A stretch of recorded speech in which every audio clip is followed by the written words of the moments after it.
What up, guys? In today's video, I'm going to show you how to crush weird opening moves once and for all. Now, I get this question all the time. Dr. Mike Jansen is my real name. How do I crush weird opening moves by the opponent, weird moves in the opening, in the middle game, and so on? And shockingly, this really is like one of the biggest questions I get in my online community from my members there. But I digress. Let's break it down in this video with a real life example from a game I just played on the Lee Chess servers. It was a 3-minute blitz game. So in the game, I opened 1d4. I'm playing as white. My opponent here plays the move 1a5. So you know the opponent is going for some weird shenanigans when they open 1a5 like this. And by the way, I literally just played this game online, so it's very fresh in my memory in terms of what happened and so on. Now, in the game, I was being lazy. I pre-moved the move 2c4. I was going to play 2c4 literally no matter what the opponent did. Normally here I would go e4 if I wasn't being so lazy. I did pre-move 2c4, so here we go. Black goes b6 now. Okay, this is when you know Black's going for a weird setup. Black's idea is likely bishop b7, maybe g6, bishop g7, and so on. Not really fighting for the center at all. And I'm sure you get games like this a ton online, whether you go 1d4, 2c4 like this, or whether you go 1e4, 2d4. I'm sure you get a lot of weird setups like this from Black. So how do you crush this setup? Well, in my opinion, the easiest way to crush this setup is to go for a setup based on knight c3, bishop b3, queen d2, and then long castles. So let's see how we do it. In the game, I go e4 here, gaining control of the center. Now, my opponent continues bishop b7, again, continuing his plan and pressuring e4 a little bit. So I have to defend e4. The two main ways to do it are bishop d3 or knight c3. In the game, I did go knight c3. After all, my plan here is simple. Knight c3, bishop e3, queen d2, long castles, and from there, launching an attack against the black king wherever it may be, in the center, on the king side, on the queen side, and so on. All right, from here, what is Black going to do? Well, Black goes for a move that I honestly expected him to play. He played the move g6. Now, when the opponent goes for these weird a5, b6, bishop b7 openings, they tend to continue with other weird, not so strong moves like g6 here. So Black's idea is simple, bishop g7, but he's not fighting for the center of the board at all. He's literally not moving his center pawns or the c pawn and so on. And this is giving me a free hand to do literally whatever I want out of the opening. So instead of g6, in my opinion, Black should have been thinking about something like maybe e6 and knight of 6, and then maybe d5 or c5, at least trying to fight for the center a little bit. Instead, g6 played in the game. And again, to me, this is just very, very weak. Now, already, the computer says the move h4 here is the way to go, the alpha 0 move, attacking on the king side right away. So that is one option, but I wanted to stick to my plan here. I was just kind of playing on autopilot. I didn't want to think too much, and instead I played the move bishop e3, intending queen d2, long castles, and so on, just going for the attack. So Black here, bishop g7, developing, queen d2 for me, again, going with my plan, long castles, and then attack the black king. Now here, I expected the move d6. In my opinion, that is sort of the way to go. You go d6, intending knight to f6, with e5 being covered by the pawn at least once, therefore discouraging an e5 advance from white. Instead, my opponent went knight to f6, another very provocative move. And the problem with this is I can go e5 right away, and the knight is not like, there's no defense of the e5 square here by, say, a d6 pawn. So Black is just begging for problems. Now, it actually turns out e5 is not the best move here because Black does have a very good response in knight g4, pressuring the bishop. More on that in just a moment. So instead of e5, the way to go here for white was likely either like f3 or h3 or bishop e2, guarding that g4 square, and then threatening e5. Something like that. Now, instead, in the game, I did go e5 right away, which looks to be good at first glance. But again, the problem is Black has that knight g4 resource, putting pressure on the bishop, and that is rather uncomfortable here. So Black may be doing okay if he can find that. Now, fortunately for me, Black didn't find it. Instead, Black went knight g8 in the game. But real fast, if Black did go knight g4, The problem with this for me is black is putting pressure on the bishop. And here, if I just castle, for example, black can win the bishop. And from there, black has this uncontested bishop on the long diagonal. And that bishop will be stronger and stronger as the game progresses. And that would be really annoying.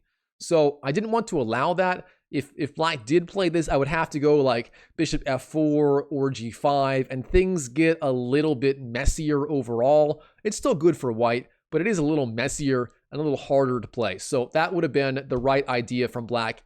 Fortunately for me, instead, in the game, black went knight g8, which looks ridiculous. Black's going knight f6, baiting out e5, then going back to g8.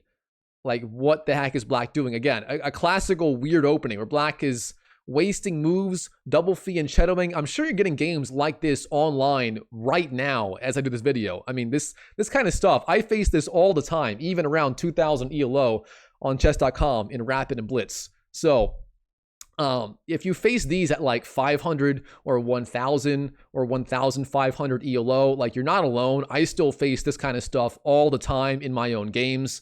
Now, here, long castling is playable. That's kind of my plan. But instead, I decide now is a perfect time to start the alpha 0 attack with the move h4. So this is what I go for. So again, when black goes for these weird double fianchetto setups, in my opinion, long castling and going for the alpha 0 attack, h4, h5, maybe you take on g6, or maybe you go h6 later. More on that in just a minute. In my opinion, this is the absolute best way to go. Again, long castles, h4, h5.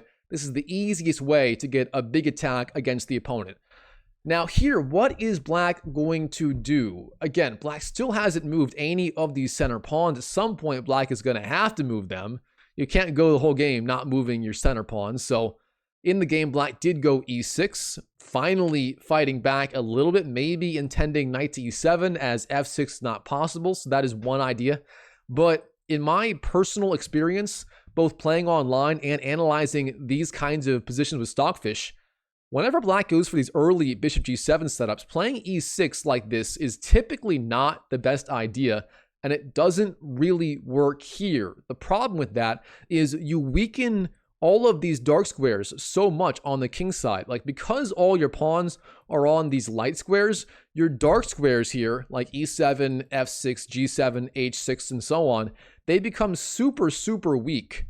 There just aren't any pawns defending those squares. So instead, a move like d6 was likely better, trying to attack on e5, trying to trade queens and so on. That would have been a slightly better move than what black played in the game. So e6, not the best idea. And real fast, I do want to point something out. Like, if black goes for, early e6, g6 ideas, like in the modern, if black goes for something like this, I face this all the time online. It's a really questionable move here. Whenever you see something like this, if you're very, if you're very astute, you may want to go h4, intending h5 right away. Typically, like in the modern, if black goes for like a fast e6 or a fast like b6 or a fast, I don't know, knight a6, or just a wasted move, just attacking like this right away is often very, very strong. So anyways, back to our game. e6 played in the game. Now I go h5. Now, the idea behind this move, I'm not necessarily trying to trade on g6. Instead, I'm maintaining the option of going h6 if I want to. This is actually very often the right way to go here as white. Instead of taking, you go h6, keeping the pawn alive, pressuring g7, forcing back the bishop. And overall, this idea is quite strong in a lot of lines. All right, black. What is black going to do here? Well, he goes knight c6. Now, I've seen some variation of this move in so many of my online games. And here is what black is trying to do. And I did not understand how to combat this for the longest time. What black is trying to do, they're trying to weasel out of castling on the king side. Their plan now is typically queen to e7 and long castles. And you may have faced this in your own games as well. I face it a ton online. And again, it took me a long time to understand what black was trying to do and how to counter it. So black here, he's trying to run away with his king to the queen side where it may be a little bit safer. And this frustrated me to no end for a while because I spend all this time attacking on the king side and then black just runs away to the other side of the board, which is very annoying. So what do we do about it? Well, the answer is we do nothing. We allow black to castle on the queen side, knowing that our position is so dominant, it doesn't even matter. For example, we can long castles or go knight f3 or go h6 and just continue. And even if black does get his king to the queen side, again, according to Stockfish, we're up like the equivalent of a minor piece here. That's how dominant our game is. So we just don't worry about it. So in the game, I went knight f3, developing a decent move. Black goes d6. Now the idea behind d6 is obvious. Black here is trying to trade on e5 and then trying to trade queens. If he can do that, black may actually be okay. He may actually have a decent game. So how do we stop black from getting what he wants? And how do we get what we want in contrast? Well, the computer says moves like h6 or bishop g5, intending h6 next, are the way to go. But those lines are a little complicated for my taste. I'm so far ahead here. I know it in my bones. I just want a simple way to proceed to consolidate. So instead of playing the more complicated idea of bishop g5, I play the simpler idea of simply e takes d6. I trade on d6 like this. Black takes back with the queen. Black can technically also trade back with the c-pawn, but that creates a lot of weaknesses. I may want to go like d5 soon or long castles, but instead we have the move queen takes. All right, so far so good. Black, again, he appears to be trying to weasel out and castle on the queen side, but as I discussed earlier, it's not a big deal. Don't panic. Just develop. You're doing fine. So here, I long castle. No problem. Black, if he wants to, can long castle as well. I'm not concerned though. In the game, black went for a different idea, but if black did long castle, here is white. We have like a million ideas. King b1 is fine. Bishop b2 is fine. Knight b5 attacking the queen is fine. Rook to h3 or h4 developing on the h file is fine. White has a million ideas. We're doing fine. There's nothing to worry about. Bishop f4 is fine. G5 is fine. White is just so dominant. So instead, in the game, black went for another weird move, a4. So black here is trying to do what I'm doing on the king side over here on the queen side. He's trying to push the rook's pawn. He's trying to go a3, softening up the queen side here, whereas bishop would have more scope and so on. But it's a little bit slow. It's just not fast enough. So here, let's do inventory. Let's try to assess what's going on. Black still hasn't castled. I'm castled. All of my pieces, minus the bishop, are on good squares. Even the rook is on a good square, as it is somewhat active on the h-file here. So pretty much everything is developed. The only piece that isn't is the bishop. And again, there really isn't an obvious square for the bishop. If it goes to d3, you block the queen and the rook on the d-file. White may want to go d5 later, and bishop d3 would kind of slow that idea down. The bishop can go to e2, but it's not really obvious what it's doing there. So in my opinion, I'm pretty much ready for some sort of attacking idea. It's ready to find a weakness and just press the living daylight out of the opponent. So what am I going to do? Well, the idea I spotted and played in this blitz game is the idea of knight to b5 and bishop f4 attacking the queen and also pressuring c7 behind it. So I begin.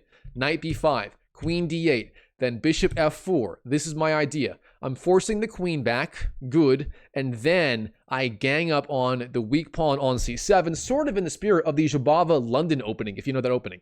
So, very good stuff so far. Black goes rook c8, defending. Okay, decent. So what have we accomplished? We jump up with our knight and our bishop, forcing back the queen and the rook to these very defensive squares. So the last two moves by me have been a great success, as Borat would say, very nice, right? And here, I've got to find a plan here. So part one of the plan is done. I can't really develop anymore. You know, the king could go to b1, the bishop could go to e2, but these are not really necessary. I've got to find the next critical breakthrough. And the idea I find here is pushing d5. I think everything is begging for the advance.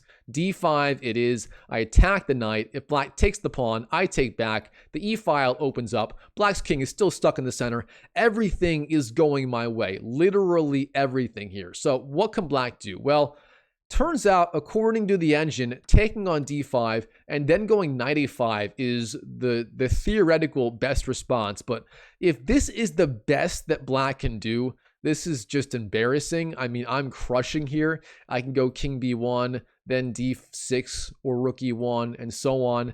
Instead, in the game, black did go here. Or sorry, here. He went for the move knight c to e7. Okay, so when I saw this, I was very happy. I like the idea of this knight being on e7 for black, because now this knight doesn't have access to that square. So here, I immediately play the move h6. My idea is simple. If the bishop goes to f6, which he did in the game, suddenly black's knight cannot go anywhere. The only place it can legally go is h6, but I win the knight. And black's rook also cannot legally go anywhere. So black's kingside pieces are stuck, and he can't castle queenside as the rook moves. So black here is like a sitting duck. His king is just stuck. I've got this tremendous attacking setup with all the pieces like this. They're all barreling down. So now is the time to find the absolute finishing blow. So if you like puzzles, pause the video and try to find the finishing blow here for white. My hint is I missed it. I found a second best move, but it's not nearly as strong. Now, the strongest move here for white obviously is going to be d6. The point being, if you take the pawn, you take back, and you fork the king and the rook, and you win the game. There's just no defense. So d6 is very, very strong. Again, intending c takes, knight takes, and you win the game. That's kind of all there is to it. Now, instead of that, I spotted a different idea, and I just played it immediately. I should have put more thought into this, but when I play online, I tend to play based on like intuition and general understanding and memorized openings more so than calculation. It's a bad habit of mine, but you know, it is what it is. Here, I just play the move knight takes c7. The idea is simple. If the rook takes, the bishop takes, and if the queen takes, I go d6, attacking the knight and the queen, and I win a piece. So that was my idea. Unfortunately, it's not nearly as strong. So here's how it went. We have knight takes here, knight takes, then rook takes, then bishop takes, then queen takes, then I go d6. So I'm attacking the queen, I'm attacking the knight here. The queen's got to go somewhere. Now, the engine gives queen d7 as being best. I would take, black would take, I would take back with like one of these pieces. And overall, I've got an edge. I'm up a piece. But black also isn't doing that badly. Black is still very much in the game. That's my that's just me being punished for being lazy and taking on c7 instead of finding d6, but I digress. Now, fortunately for me, instead of that, black here did not go queen d7. He did not. Instead, he went for the move queen c5. Now, this move is way, way, way, way, way weaker. I take on e7. Now, the problem here is I'm threatening checkmate in one move. So what can black do? Well, technically, he can trade with the queen. That might be best. But again, the knight and the rook are completely out of play. Black is going to be busted sooner or later. Now, instead of that, black takes with the bishop, with the idea being of knight f6 and castles. However, this move doesn't work. It just doesn't. So what do? Well, we give the check on d7. And that's it. That's the entire game. And from here, black is just completely lost. The problem is, if you go to f8, the only square, we take on b7 like this, and that's the game. We're up the piece. We're threatening queen to b8 or a8, hitting the king, threatening rook d8 ideas. And there's just nothing black can do. The alpha 0 h pawn guards g7 here. The king has nowhere to go. So here, being up material or about to be up material, black here, he simply resigns on the spot. His weird opening moves did not work. Personally, I love it when my opponent plays weird moves like this and like g6 and so on, like to me, this is just a field day. We just long castle, bishop e3, queen d2, long castles. We go h4, h5, the alpha zero attack. In my experience, like when the opponent plays weird moves like this, you just play this strategy and you win. It's that simple. Now, of course, there are weird moves in like every single opening. So what do you do when the opponent plays weird moves in a more mainline opening? Like, you know, here's one example.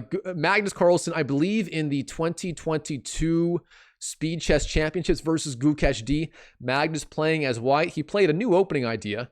That is the move here, a4. I think this was the first time he played this in that match. But anyway, Gukesh, he's facing this weird move, a4.